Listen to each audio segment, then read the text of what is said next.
اليوم رح نحكي حقيقة مرعبة جداً. ب 95% من التجارب الذكاء الاصطناعي اختار الحرب النووية. طيب شو هاد؟ عملوا تجربة حطوا أذكى موديلات مثل تشات جي بي تي والكلود والجيميناي كقائد حرب، وبالحروب ال AI استعمل السلاح النووي وأنهى البشرية بشكل كامل. بس هذا الشي كان تجربة مو حقيقة، خيال علمي؟ لا، هذا الشي عم بيصير بالحرب الحالية. بهالأسبوع شركة تشات جي بي تي وقعت مع الحكومة الأمريكية على هذا الشي، تحديداً استعمال ال AI بالحرب بدون حدود.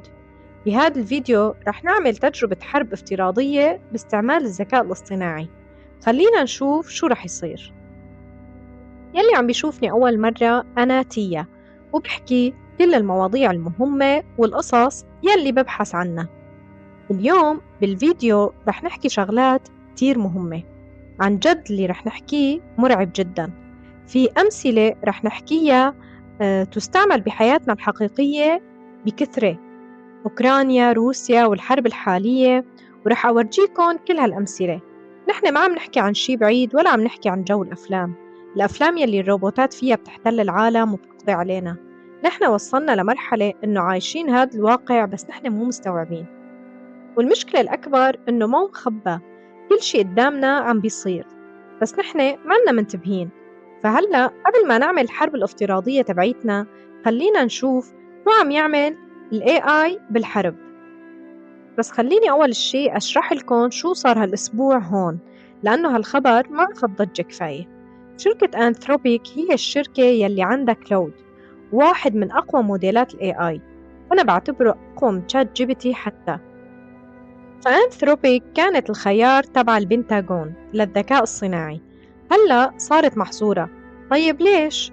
هاد الشي اللي رح أحكي لك إياه بعدين بالفيديو ورح يرعبك عن جد. شو اللي صار؟ إجا البنتاغون الأمريكي على شركة أنثروبيك، قدموا لها عقد بقيمة 200 مليون دولار. هلأ البنتاغون عندهم كتير آليات بيستعملوا فيها الذكاء الاصطناعي، ومطورين كتير شغلات، مشروع ميفن ومشروعات كتير موجودين. بس بدنا نستعمل AI تبعيتكم بالحرب. شركة أنثروبيك قالت تمام، بس عنا شرطين: ممنوع تراقبوا الشعب باستعمال ال AI تبعيتنا، وممنوع تخلوا ال AI ياخد قرارات حربية. يعني مثل المثال اللي أعطيتكم إياه بأول الفيديو، إنه الذكاء الاصطناعي قرر يضرب سلاح نووي ويعملها. هي حدودنا. الحكومة الأمريكية هون عصبت ومنعت استعمال أنثروبيك بكل مباني الفيدرالية والحكومية. هذا الشيء رح يضر الشركة بملايين الدولارات. إيه منيح منهم، بس أنثروبيك رفضوا، والحكومة الأمريكية راحت على شركة أوبن اي آي اللي عندهم تشات جي بي تي وسام ألتمان، وافقوا بدون شرط. الجيش الأمريكي يقدر يستعمل AI بدون حدود، يعمل يلي بده إياه. وأصلاً بيومنا الحالي هذا الشيء سبب بخسائر ضخمة لشركة أوبن AI، والناس صارت تروح لكلود لهالسبب. كيف يعني وافقوا؟ وشو أبعاد هذا الشيء؟ وليش هذا الشيء خطير؟ خليني أبسطها شوي. نحن هلأ ممكن نعيش بحلقة سودة شوي، بس هلأ بعد شوي رح يوضح معكم كل شيء. هلأ أول شيء تتخيل لما أحكي عن ال AI بالحرب شو هو؟ نفس الشيء، روبوتات قادرة تفكر لحالها، عندها أسلحة قوية، ممكن يعملوا هاكر لكتير شغلات، ممكن ينزلوا فيديوهات كاذبة لحتى يخوفوا العالم. يعني خطوات ال AI أو قدرته بالنسبة لنا، بالنسبة لأفكارنا، هو شيء كتير كبير. طيب هلأ لحتى نقرب الفكرة أكتر ولحتى نفهمها أكتر، خلينا نعمل حرب. تخيلوا معي إنه عنا دولتين، دولة اسمها تيا الكبرى ودولة اسمها تيا الصغرى. طبعا بدنا نستعمل فلتر لتيا الصغرى أصفر بس مشان مفرقة، مو مشان الاسم. هلأ الدولتين هدول اللي هي تيا الكبرى وتيا الصغرى متشابهين بكل المعايير، نفس الجيش، نفس الدبابات، نفس الطائرات، نفس كل الميزات للحرب، حتى نفس القدرات تماما. بس في فرق واحد، إنه تيا الكبرى دمجوا الذكاء الصناعي بالجيش تبعهم، بيستعملوا ال AI بالحرب، وتيا الصغرى ما بيستعملوا ال AI، بيحاربوا مثل ما نحن بنعرف، نفس الأسلحة، نفس الأشخاص، الاختلاف شوي بالتفاصيل. هي رح نمشي خطوة بخطوة بهالحرب بين الدولتين هدول. ومن هلأ كل كل شي رح أحكيه بهالتجربة تم استعماله على أرض الواقع، وفي أمثلة ورح أحكي لكم إياها أو عم يستعمل حالياً. هلأ لما تطلع على الحرب من برا بتشوفها عشوائية ومتناثرة، بتحسها فوضوية شوي صح؟ بس لما بتتعمق فيها بتلاقي إنه معظم العمليات العسكرية بتتبع نفس الخطوات، نفس الدائرة، يعني بيسموها الدولاب. طيب شو هي فكرة الدولاب أو هالتفصيلة الحربية؟ كتير بسيطة، بتورجيك مراحل الحرب. مرحلة أولى مرحلة الاستطلاع، بتشوف الحرب، بتشوف عدوك شو عندك معلومات، بتراقبه، بتجمع عنه كل المعلومات، تحركات العدو، الاقتصاد تبع البلد، وكل شي بخص هالأمور.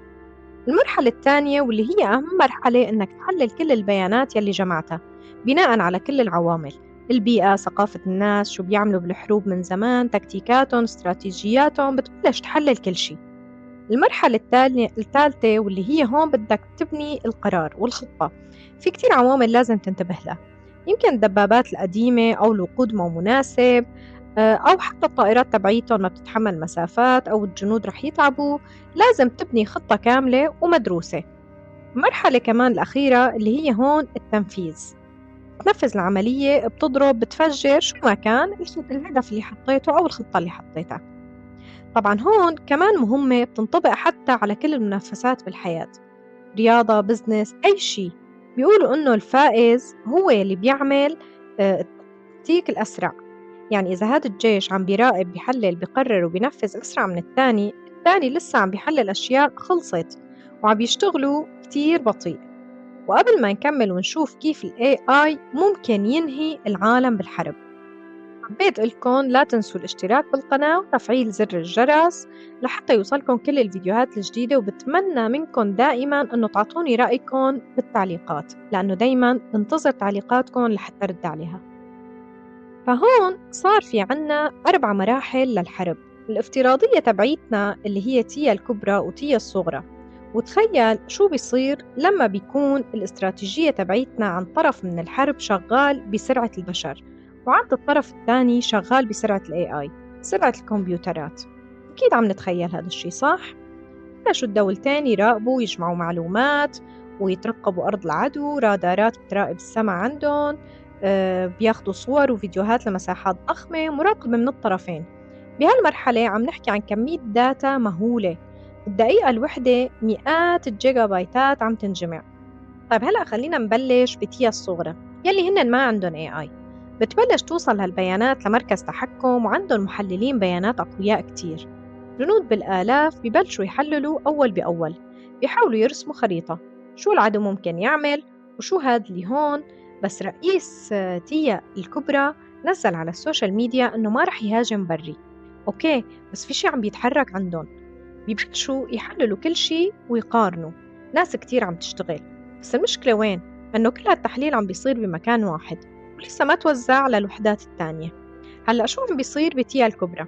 بما أنهم بيستعملوا ال AI عندهم كمبيوتر فيجن، الصور يلي عم بياخدوها عم تتحلل بنفس اللحظة. تعرف كيف لو صورت صورة لتشات جي بي تي بيعرف شو فيها؟ هذا بسبب كمبيوتر فيجن.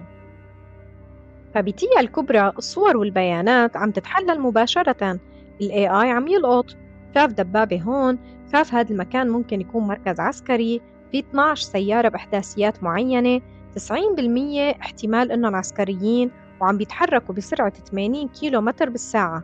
نحن عم نحكي بهالمستوى، كل هاد شغال بنفس الوقت 24 ساعة باليوم. هلا على أرض الواقع الجيش الأمريكي عنده شيء اسمه مشروع ميفن من 2017، بيعمل هذا الشيء تحديداً، تحليل الصور باستخدام ال AI. وفي شركة بيتعاونوا معها اسمها بالانتير مجالها AI بالحرب. بنهاية 2024 أعلنوا أنهم قدروا يقللوا عدد الجنود بهالمجال من 2000 ل 20 جندي بنفس النتائج. يعني بتيا الصغرى في 2000 جندي عم بيحللوا، أما بتيا الكبرى في 20 بس ونتائجهم أحسن.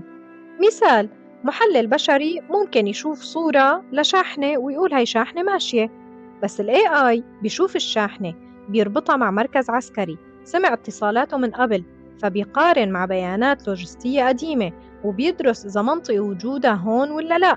صار عنا فرق رهيب. بتيا الكبرى شايف بيانات أكتر وشايفها بسياق صح وشايفها أسرع، بينما بتيا الصغرى لسه عم بيحاولوا يفهموا شو يلي عم بيشوفوا. يعني بهالمرحلة تيا الكبرى ممكن تعمل بيوم يلي تيا الصغرى بيعملوه بأسبوعين. يعني في فرق كتير كبير بالوقت، هنن عم بيتقدموا كتير. طيب هلأ خلينا نروح للمرحلة الثانية يلي نحن بدنا نفهم فيها شو معنى كل هالبيانات. بتيا الصغرى القادة بيجتمعوا مع المحللين وبيعطوهم تقارير. شفنا شاحنة هون، دبابة هون عم تتحرك بهالاتجاه، ممكن هجوم بري أو ممكن يلهونا بهجوم جوي. تحليلات بشرية ومحاولة فهم شو العدو عم بيفكر.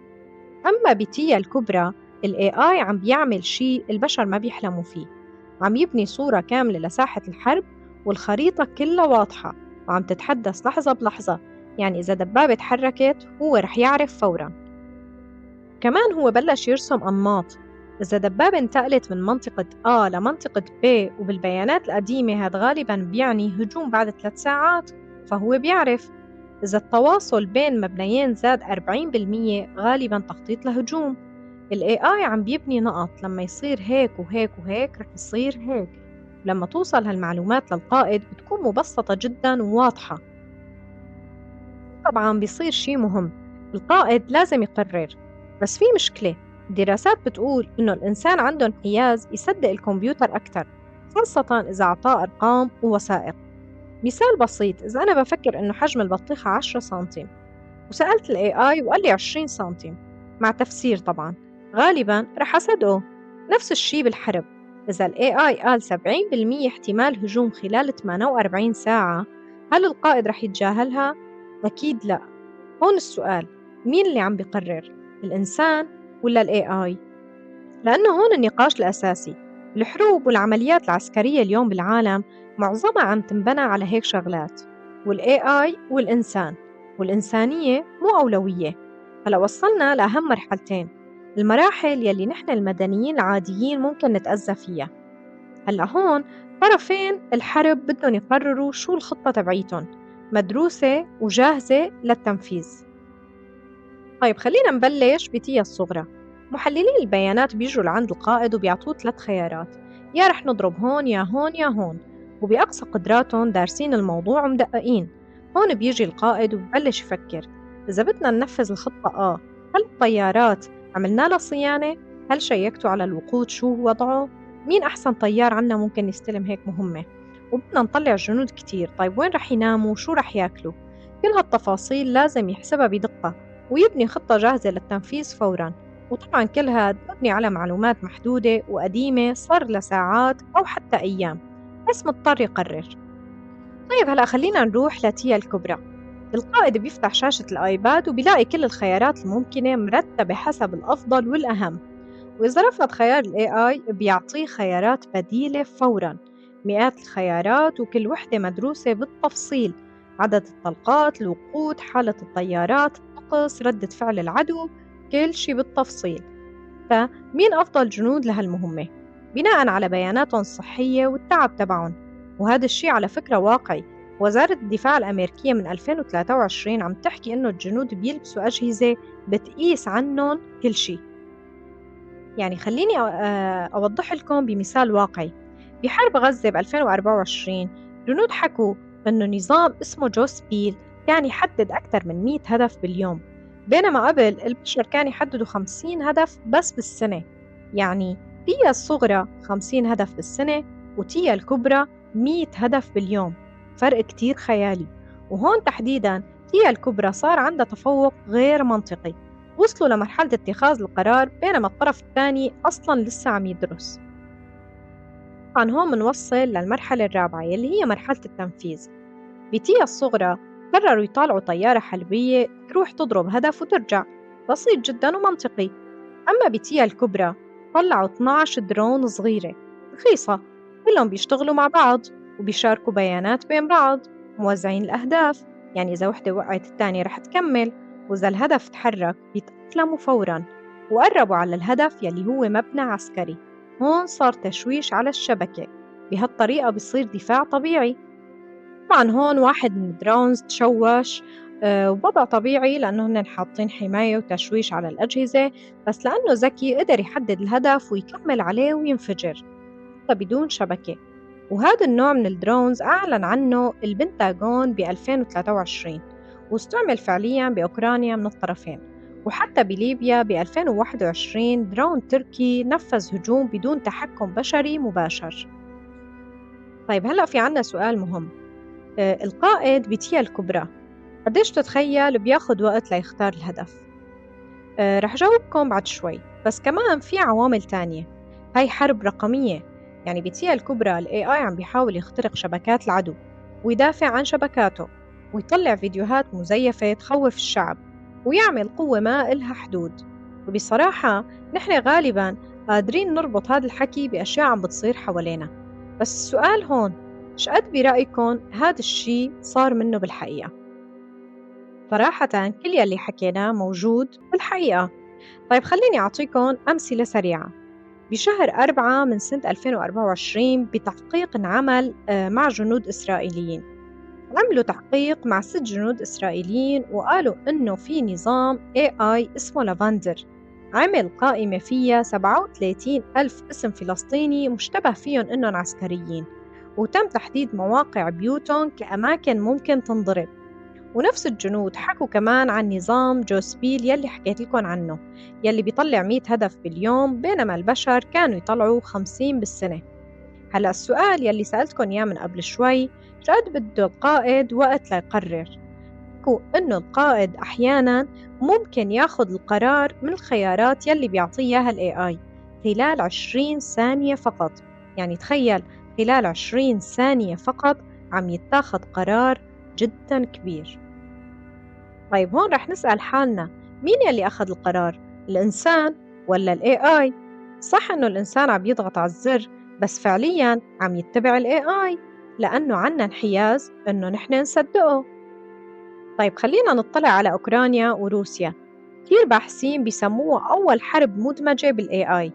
الطرفين عم بيطوروا طرق يحاربوا فيها باستخدام الذكاء الاصطناعي، وأمريكا كمان عندها برامج شغالة من 2017، ولدرجة إنه عملية صارت بتاريخ 28 فبراير انعملت باستخدام AI كلود.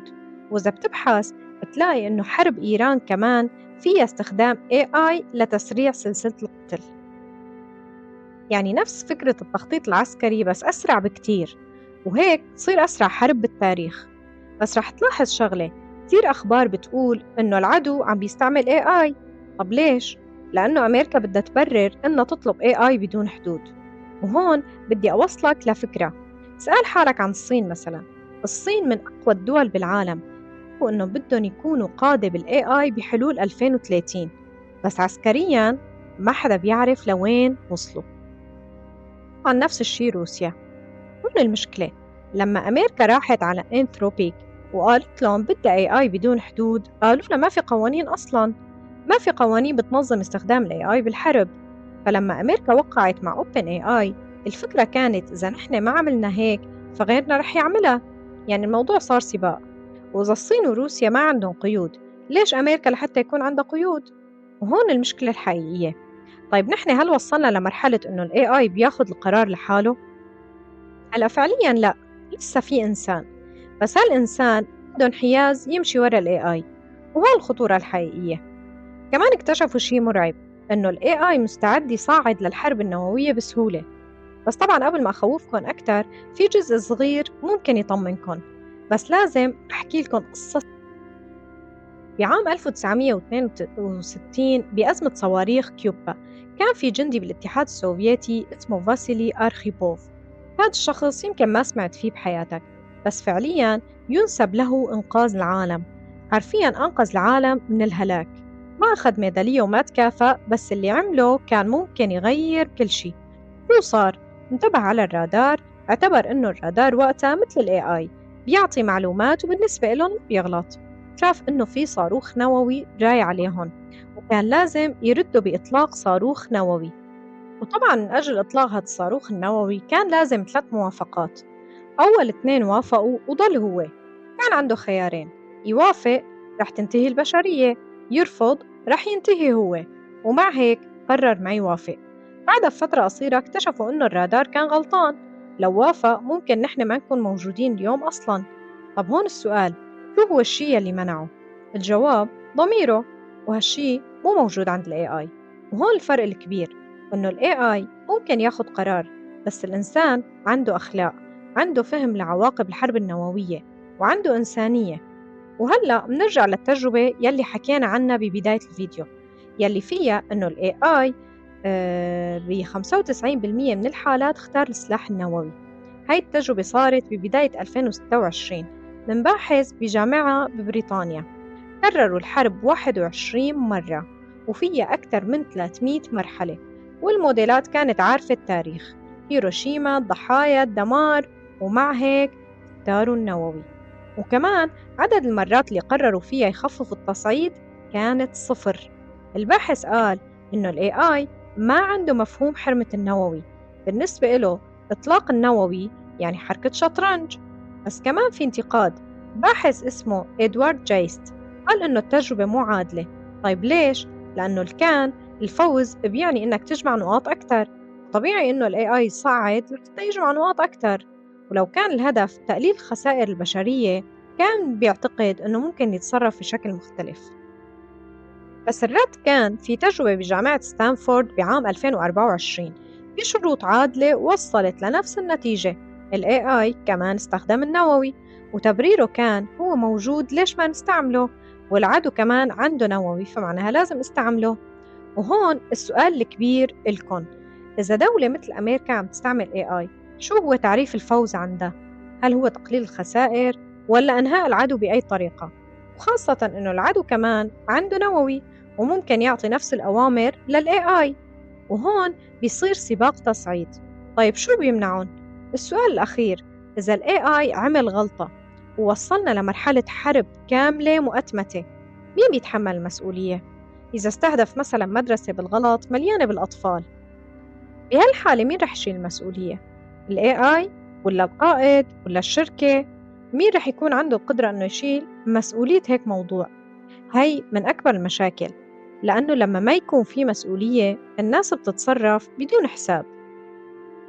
وبالنهاية يمكن أخطر شيء مو إنه الذكاء الاصطناعي صار أقوى، ولا إنه صار يقدر يقرر. أخطر شيء إنه نحن بلشنا نسلم له القرار.